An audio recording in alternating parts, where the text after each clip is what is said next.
Hi everybody, my name is Mark Nauer and I will be introducing to you Chartres Cathedral in Chartres, France. This cathedral was originally dedicated to the Virgin Mary and it is believed to be holding the original tunic that she wore back in the day. However, the cathedral that we see nowadays is not the original cathedral that was built. In the year 1020, under the direction of Bishop Fulbert of Chartres, the original building was constructed, and it was made using wood, and it was much smaller and much narrower than what we see today. However, in the year 1134, the building tragically burnt down, and most of it was destroyed in the fire. Then, in the year 1145, it was built again with much enthusiasm from the citizens of Chartres, and financing from all around France came in to rebuild this church.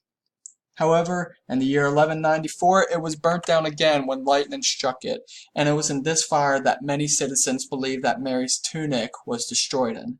However, afterwards, it was found that the bishop had grabbed it before the fire could get to it, and it still resides in the cathedral today.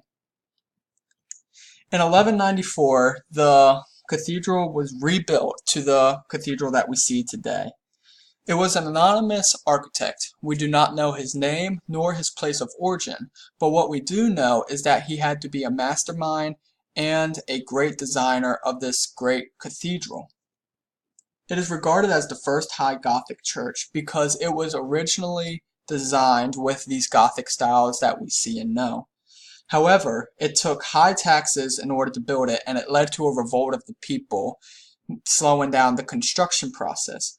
But this shows how important it was to the people of Chartres to build this cathedral.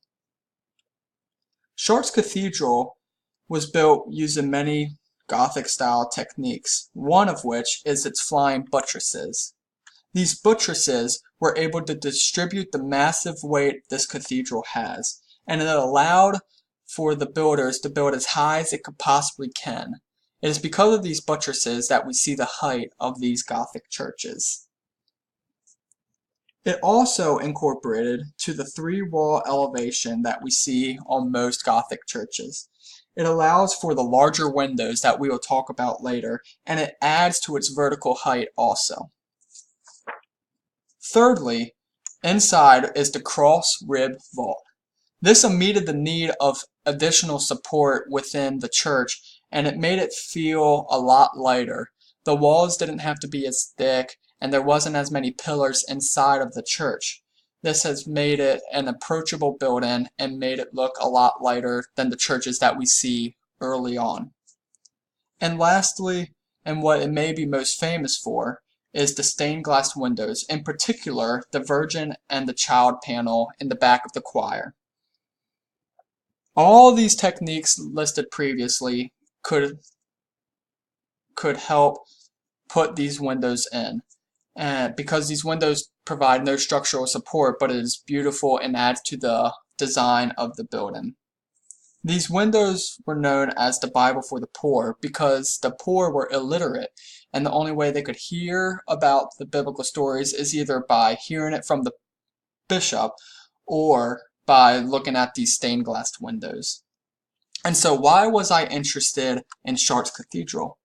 The first reason is because of its massiveness. It was built in the year 1194, and it took only 26 years to complete this gigantic building.